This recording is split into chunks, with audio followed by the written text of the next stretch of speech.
nous avions une maison dans le sud-ouest de la Floride, au début et au milieu des années 80. La région, en général, a connu un très grand nombre d'incidents inexpliqués au fil des ans. C'était vers 21h, j'étais dehors sur le patio. À l'époque, personne n'avait de clôture autour de sa propriété, car nous connaissions tous les autres familles du quartier. La seule exception était la famille de l'autre côté de la rue, qui avait un mur en parpaing de 2 mètres de haut derrière sa maison. Elle possédait un grand terrain boisé et gardait du matériel à l'extérieur. Le père travaillait dans la construction et le mur entourait 3 côtés de la propriété. Il faisait chaud, il y avait une légère brise, il n'y avait pas de nuages et le ciel était étoilé. Pendant que j'étais assis, on pouvait entendre les chiens du voisinage commencer à aboyer.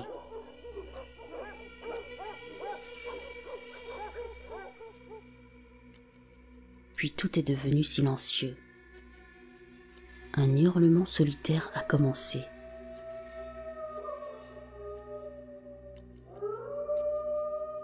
Quoi qu'il en soit, ça a duré environ 5 minutes, chaque fois que le hurlement de l'autre côté se rapprochait. En bas de la route, il y avait des voies ferrées qui vont du nord au sud. Le son semblait provenir de cette direction. J'ai commencé à avoir peur lorsque les hurlements ont cessé.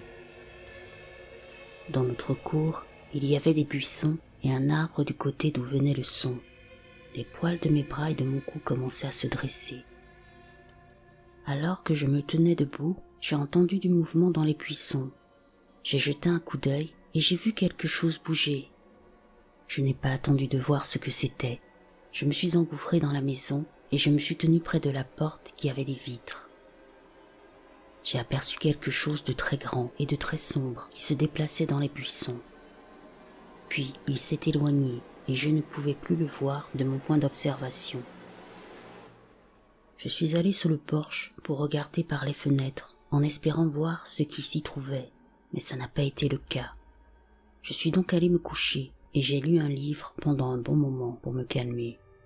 Moins d'1 heure plus tard, mon frère est rentré à la maison. Il est entré dans ma chambre et il était blanc comme du papier. Il tremblait de tous ses membres et ses yeux avaient la taille d'une soucoupe. Je lui ai demandé s'il allait bien. Mon frère est du genre à trouver une explication à tout ce qui est inhabituel, et c'est un grand gaillard, alors il n'était pas normal qu'il soit dans cet état. Il m'a dit « Il faut que tu viennes avec moi tout de suite.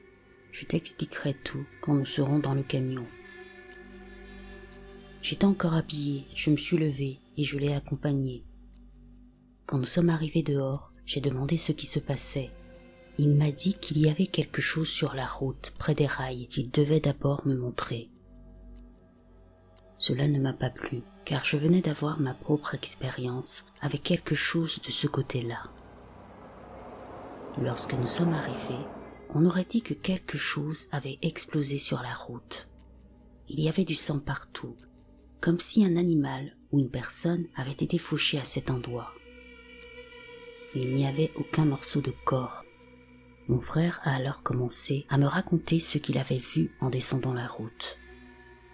Il m'a dit « Je rentrais à la maison et alors que je me rapprochais de la voie ferrée, j'ai vu une énorme chose allongée sur la route. J'ai pensé qu'il devait s'agir d'un mastif ou d'un grand danois. Mais en m'approchant, je me suis rendu compte que je n'avais jamais vu un chien pareil. Il était poilu. Sa tête et son nez étaient 2 fois plus gros que ceux d'un chien. Le corps n'était pas celui d'un chien.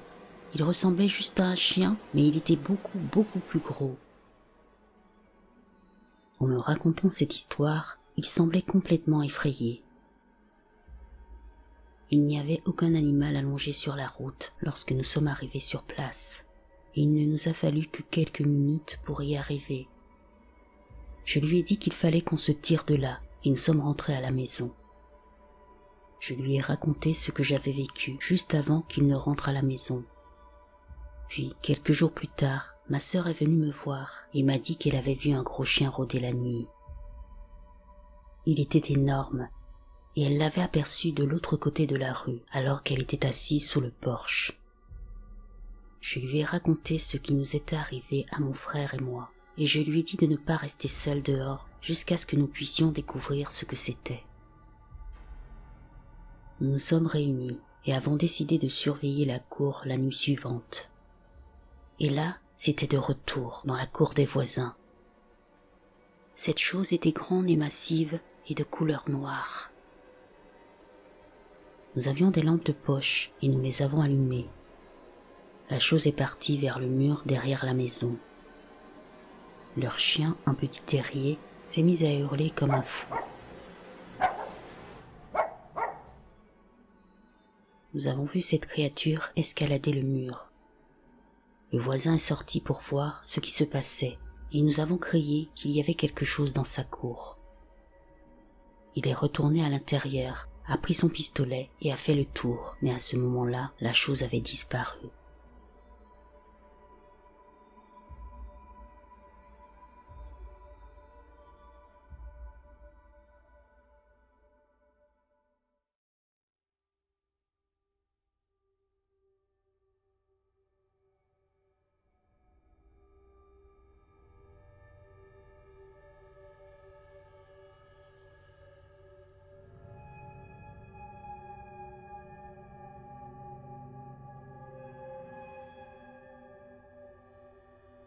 Pour commencer un peu d'histoire. Je suis née et j'ai grandi à Long Island. Il en va de même pour mes parents. Ils se sont rencontrés dans l'Est, ce qui en langage insulaire signifie l'extrémité Est de l'île. Pour les gosses riches de l'État de New York, cela signifie les Hamptons, mais pour le reste d'entre nous qui ne sommes pas millionnaires, il s'agit de Norfolk. Sans vouloir semer la confusion sur le plan géographique, Long Island est une longue île qui porte bien son nom, qui se sépare aux 3/4 des 140 km qu'elle parcourt. Elle ressemble un peu à un poisson avec la bouche ouverte, Norfolk étant l'endroit où se trouvent les yeux, et celle de Hampton la mâchoire. Shelter Island se situe quelque part au milieu, comme un petit poisson sur le point d'être mangé. Donc la famille de ma mère avait une maison d'été à Norfolk, celle de mon père avait une maison à Shelter Island. Mes parents se sont rencontrés à l'occasion d'un job d'été et le reste appartient clairement à l'histoire. J'ai grandi en faisant semblant d'être chic, parce que je n'avais pas une, mais 2 maisons d'été. Shelter Island est mon endroit préféré à bien des égards. L'île elle-même est magique. On n'y accède que par ferry et lorsqu'on s'y rend, on a l'impression d'être transporté dans un autre monde. Mais l'image de Shelter Island en été est très différente de celle de l'hiver. En été, la population atteint environ 20 000 personnes, mais en hiver, pas plus de 2 000. Il y a environ 14 étudiants par classe de fin d'études. Beaucoup d'habitants se déguisent pour Halloween. Cela ne concerne pas nécessairement ma rencontre, mais c'est vraiment effrayant. À l'époque, j'avais environ 12 ou 13 ans. J'avais invité ma meilleure amie Lorraine à venir avec ma famille ce week-end-là. J'étais très excitée car c'était l'une des premières fois qu'elle pouvait venir. Je me souviens que notre salle de bain était en cours de rénovation et donc la seule autre salle de bain que nous pouvions utiliser se trouvait dans le sous-sol humide et sombre. La seule façon d'y accéder était de sortir et de descendre les escaliers, puis de descendre un autre escalier dans le sous-sol. Il devait donc être environ 10 heures, et nous sommes allés ensemble dans la salle de bain pour nous brosser les dents. La lune était presque pleine, si brillante qu'elle éclairait une île où les lampadaires étaient rares. Sans la lumière de la lune, nous aurions probablement dépassé la créature toutes les deux, sans nous en rendre compte, car dehors, vous pouvez à peine voir 2 pieds devant vous quand il fait noir. C'est en remontant les escaliers, riant de quelque chose d'insignifiant, que nous l'avons vu. Il était à environ 3 mètres de nous, dos à nous, tapis près de la remise. Nous nous sommes toutes les deux figées et avons fait cette chose où l'on prend une respiration rapide et qu'on la retient involontairement. La créature nous a remarqués. Elle a tourné la tête et ses yeux brillaient d'un rouge sang.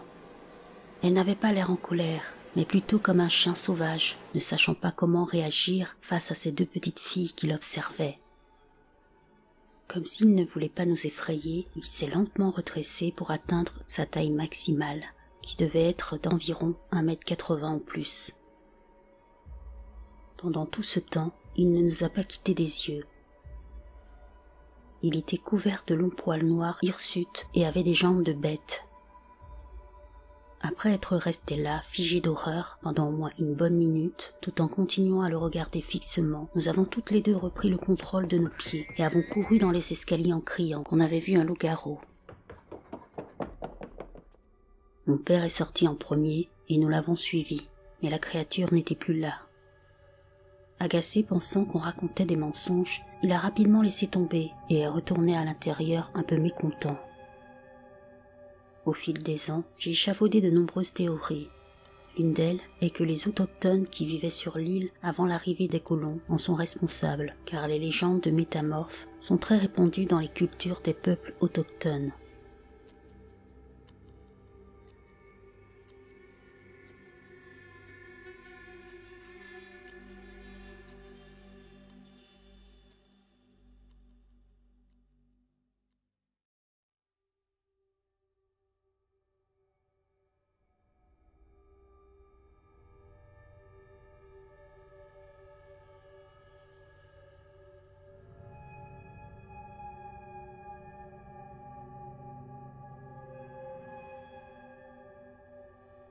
J'ai lu beaucoup d'histoires et j'ai vécu de nombreuses expériences étranges au fil des ans, dont la plupart remontent à l'époque où je campais pour devenir Eagle Scout, qui est le plus haut rang dans l'organisation des Boy Scouts. J'ai passé beaucoup de temps dans les parcs nationaux et dans la brousse en solitaire. Ce sont des endroits où je me sens généralement à l'aise, mais certaines de mes expériences me font tellement peur qu'elles me dissuadent encore aujourd'hui de m'aventurer en solitaire. Je suis toujours un fervent adepte des activités de plein air, mais je suis aussi très prudent. Je suis originaire du Nouveau-Mexique. Cet événement particulier s'est produit vers 2007 dans la région sauvage de Gila, forêt nationale de Gila, au Nouveau-Mexique. C'est donc une région que j'ai visitée à plusieurs reprises sans incident majeur.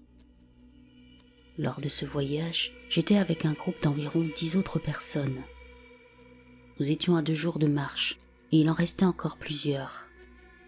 Pour ceux qui ne connaissent pas la région, il faut savoir qu'elle est d'une beauté stupéfiante, avec des sentiers qui suivent une rivière sinueuse qui creuse magnifiquement un canyon.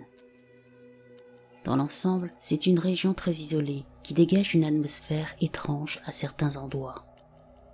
J'ai toujours associé cela à son histoire amérindienne, qui remonte d'après moi à au moins 9600 ans avant Jésus-Christ, peut-être plus loin.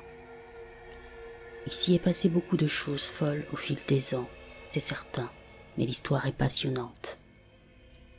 Cette nuit-là, nous avons campé dans une zone où la rivière forme un U en traversant le canyon. C'était une bonne journée et j'avais même réussi à attraper quelques truites que j'ai mangées pour le dîner.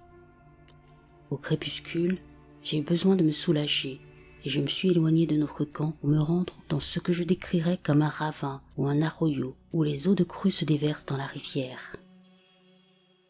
Il y avait des broussailles denses et des berges hautes et inclinées de part et d'autre, et tout compte fait, ça semblait être un bon endroit pour aller faire ses besoins. J'ai remonté le ravin et en y repensant, j'ai marché à une distance déraisonnable du camp. Ce que je trouve étrange, c'est comme si j'avais continué à marcher presque sans réfléchir ou que j'avais été attiré plus loin, ce qui n'est pas dans mes habitudes. Quoi qu'il en soit, à peu près à mi-chemin d'une descente dans la nature, j'ai remarqué que c'était étrangement silencieux et j'ai su que quelque chose n'allait pas du tout. Quand je dis silencieux, je veux dire que le silence était assourdissant. À ce moment-là, il fait presque complètement nuit et je ne suis plus à portée de voix de mon camp. Les sonnettes d'alarme ont commencé à retentir intensément dans ma tête et dans mes tripes. Mes cheveux se sont dressés sur la tête. J'ai remarqué un étrange changement dans ma perception, probablement causé par le changement de phase du crépuscule. Mais la lumière autour de moi a semblé devenir enveloppée d'ombre assez soudainement. C'était un peu comme si quelqu'un avait mis en place un de ces interrupteurs à gradation coulissante pour les ampoules.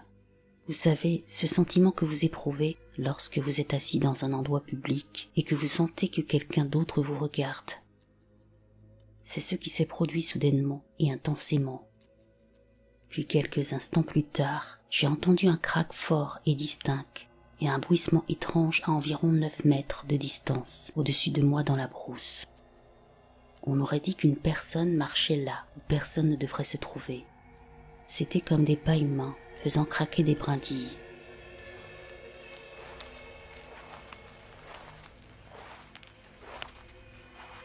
J'étais pétrifié à l'idée de faire un geste, mais j'ai continué ce que j'étais en train de faire, et je me suis tenu aussi confiant que possible face à la direction du bruit. Je n'étais pas armé, et sachant ce que je sais des prédateurs, je ne voulais pas paraître plus vulnérable qu'un gamin en train de faire ses besoins, seul dans un fossé dans le noir. J'ai déjà rencontré des ours, des lions de montagne, etc. Mais là, c'était différent. Je n'étais pas en position de force, au sens figuré comme au sens propre. Alors j'ai crié fort. « Qui est là ?» Quelques secondes se sont écoulées et le bruissement s'est poursuivi au loin. Sans réponse après quelques instants, je me suis senti très vulnérable et terrifié de manière déraisonnable. Avec le recul et après avoir fait des recherches, je me demande souvent si les infrasons n'ont pas joué un rôle. Les cheveux hérissés, j'ai fait quelques pas en arrière, et c'est alors que j'ai remarqué des yeux. À une quinzaine de mètres au-dessus de la berge du fossé, une paire d'yeux me fixait directement. J'ai été choqué pendant un moment, car c'était près de l'endroit où j'avais entendu le craquement. Des yeux légèrement brillants au-dessus de moi sur la berge, suffisamment haut pour qu'il s'agisse d'une créature massive ou d'une grande créature dans une branche d'arbre. La silhouette n'avait pas de sens, mais les ombres jouent des tours aux yeux et à l'esprit. Je ne peux pas être sûr que ce n'était pas un grand hibou, quelque chose comme ça, mais les circonstances et l'impression générale me font croire le contraire. Le silence et la lourdeur de l'air étaient totalement erronés, mais c'est difficile à expliquer. Instinctivement, j'ai reculé aussi lentement que possible face à ses yeux, et c'est alors que j'ai entendu un autre craquement au-dessus de moi, sur ma droite. Cela m'a fait perdre les pédales, car ce bruit était beaucoup plus proche. C'est à ce moment-là que mon instinct de combat ou de fuite s'est déclenché, et que je me suis retourné, et que j'ai sprinté aussi vite que j'ai pu.